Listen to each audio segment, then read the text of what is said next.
is Best in Class, and the authors are Kyle Mitchell and Gary Lipsky. There's a quote by Maya Angelou, and it says, "When you learn, you've got to teach. When you get, you've got to give." So today's topic from the book Best in Class is about asset management. And this is getting started. So asset management is like a practice of art, science, and craft that meet together. Second, asset management is an ongoing process, and it involves first a meticulous attention to detail. Second, it involves information tracking.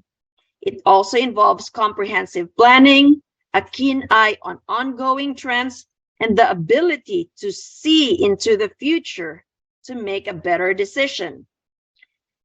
Another lesson is that asset management, it is not the sexiest side of real estate, but it is the most critical.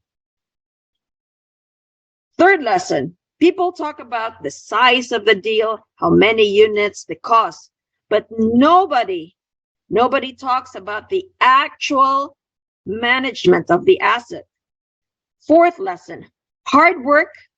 There is a lot of hard work to get a deal, but the work does not stop there. We need to capitalize the investment. Fifth lesson, many of us do not give asset management a focus it needs because either we work alone or we have a limited scale. And we need to reconsider this approach. We need to give focus on asset management. 6, we need to collaborate and to work with others because we cannot be experts in everything. We cannot be experts in everything. 7th lesson, we should rely on our team to break out the responsibilities. Another lesson is if we work alone, we need to make technology our partner because it makes our lives easier. Asset management is getting more value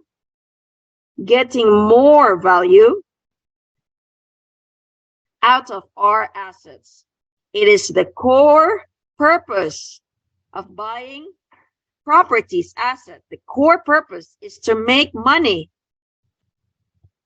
And therefore, we need to manage our assets properly.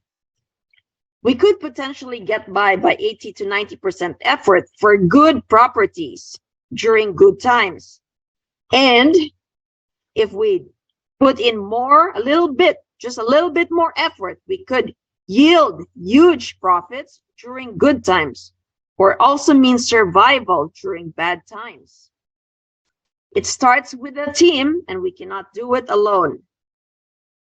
Some investors think once they close on the deal, they hire the property manager, and they think it's smooth sailing. Now, the book says these investors are on to the next deal after a couple of months, and it's a rinse and repeat cycle for most of them. To most people, these investors rely on third-party property management team, and we have to realize that these property management teams, they often manage hundreds to thousands of properties. They are just not managing our property. So no one will give our asset the singular focus we can. Therefore, to maximize profit, we cannot afford to overlook asset management. We have to be diligent with our asset manager, and this requires first a KPI. KPI stands for Key Performance Indicators. It is a guide on how we're doing, and it also pinpoints our bottlenecks. Now, how do we know what to improve if we are not measuring? Therefore, we need those KPIs. Some of the best opportunities are the ones that do need a lot of work.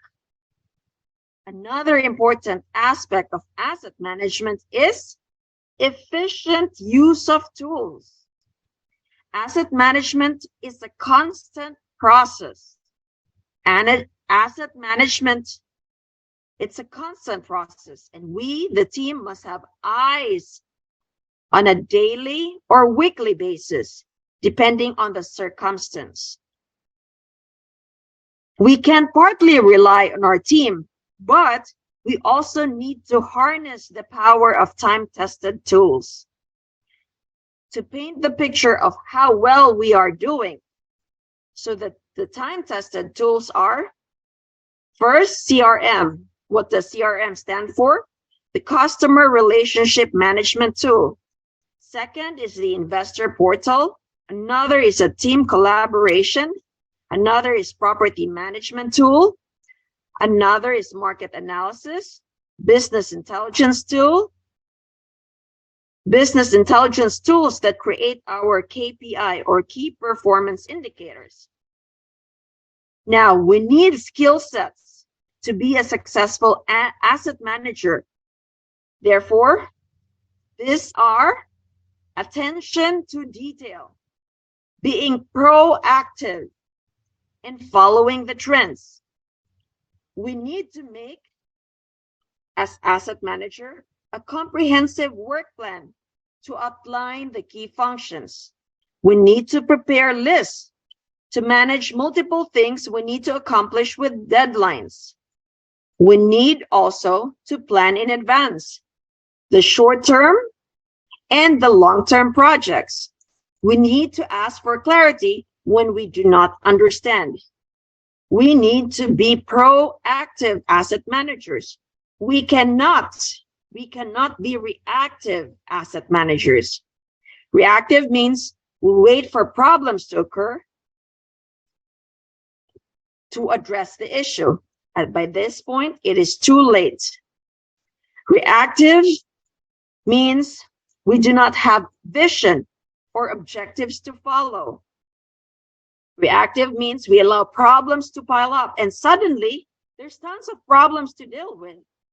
The authors say they have seen a lot of properties go into bankruptcy. The owners do not really have an asset manager. They put no attention at all until it was too late. The authors also say that the emphasis is we need to be in charge of our assets, and we need to manage it on a consistent basis. The use of trends will allow us to forecast the future. The trends comes from CoStar, Yardi, RealPage, or the brokers report.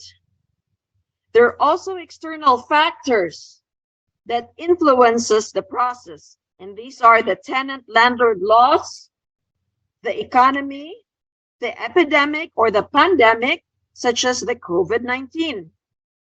There are also local variables that affects our property, such as the amenities that the residents demand, the crime rate, the household income, the population growth, and development in the community.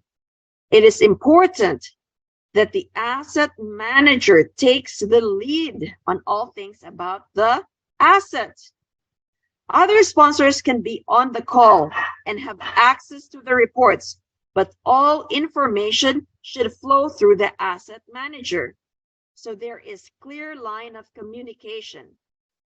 The asset manager should report to the team and provide necessary information to share with the investors. The asset manager takes a lot of work, such as attention to detail. They need to be consistent. They need to be communicative. They need to follow the plan. So all this would lead to great returns. Asset management should never be taken lightly. So those are my points, my key takeaway from today.